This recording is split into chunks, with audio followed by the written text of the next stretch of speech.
Hey guys, I've been experimenting with cooking frozen Cornish game hens in my Instant Pot.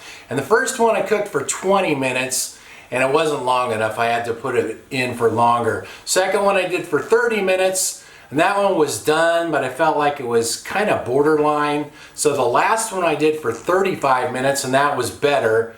So today I'm going to try cooking one for 40 minutes. So let's apply the pressure.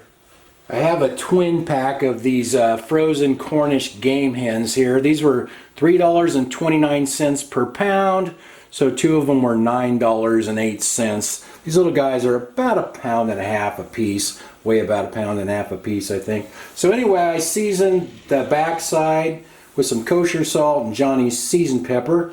I'm just going to put that in the pot and season the top side of it. I put a cup and a half of water in the pot, and then we'll finish seasoning this chicken. That's kosher salt. The water is going to kind of dilute the seasoning down a little, so I'll go pretty heavy with it. Johnny's seasoned pepper. Besides the pepper, that it has sugar, red and green bell pepper, garlic, and onion in it. And also going to hit it with a little bit of onion powder as well. Just kind of add some of that to the water. All right, now we'll get the lid on there. Now 40 minutes on the pressure cook setting, and I'm going to turn the keep warm off, and we'll see how this one turns out.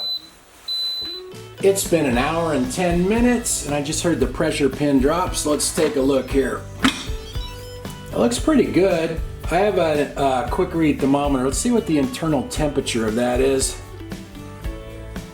Oh yeah, that's said to cook it to 180 degrees Fahrenheit. That's well over that, so we're done.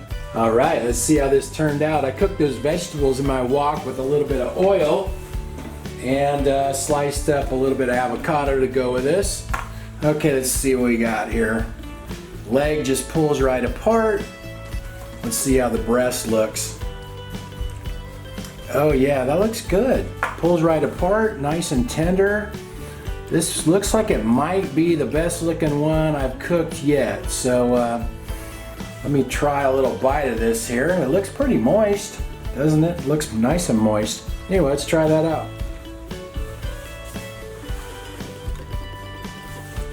That turned out good. That's the best one I've done so far. So I'd say 40 minutes is just about right.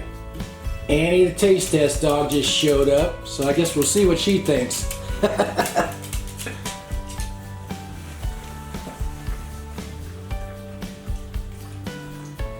Well, she chomped it down, she didn't choke, so I guess she thought it was pretty good. Wasn't too dry. So that was in the pot for an hour and 10 minutes by the time the pot preheated, went through the cooking cycle, and then the pressure released on its own. So that's not bad though, to cook a frozen chicken in an hour and 10 minutes. Ideally, I'd rather cook those, let them thaw out and cook them in the oven or the grill, but that was actually pretty good that way, If you're like me, a single guy, and you just want something easy and you forgot to take something out for dinner, that's a pretty good meal. Thanks for watching. Talk to you guys next time.